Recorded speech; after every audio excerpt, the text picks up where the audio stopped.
Alright, so what we have here is an example of a GrasStop that's already installed and wired into a motor, so you can see what a normal operation on the machine looks like. So if you come in here, I'll show you everything we talked about in the last video is installed on this machine. The installation principles are basically the same with each device.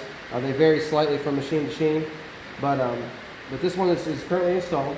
So as you can see on this one, what we did was we went ahead and put our bolts on the deck, on the flange. Now this is a slightly different design than in the last video, which was on a 61ZK. But this, again, the same principle applies.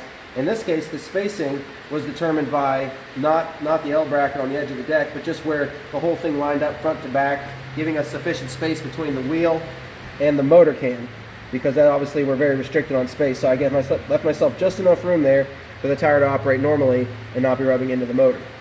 So and you can see here the nut that's installed there on the front from underside the deck to there. And that bolt is specifically spaced in that spot because of other baffling under the deck. Make sure it's out of the way. Something you're going to want to make sure that you do on an installed GrasStop is when you tighten down the shaft collar, those are stainless steel bolts. They tend to gall. So that's a two-piece clamping collar. When you're clamping it together, you want to make sure you don't leave a gap on one side and have it all tight on the other side. You want to make sure you tighten them up together, else you'll put stress on the one, and if you galled that screw, it could lock up and bind, and in which case it'll cease to work. But this is an installed example of a GrasStop. Now you can see here we have the wiring harness already all zip tied up in there, all neat and tidy. Comes up through here. What I did on this particular model was I zip tied it to this handle here. So during normal operation, the harness moves with the lever.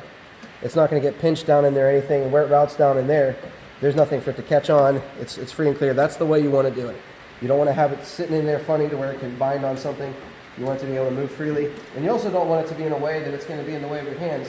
If you want to use the reverse levers, it's not in your way. It's still comfortable to use during normal operation.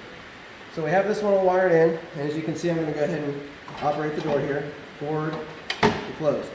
Now if you want to just open the door just a little bit, what you would do is you would just hit the button and just tap it right open, and it'll hold its position there for as long as you need it to be there.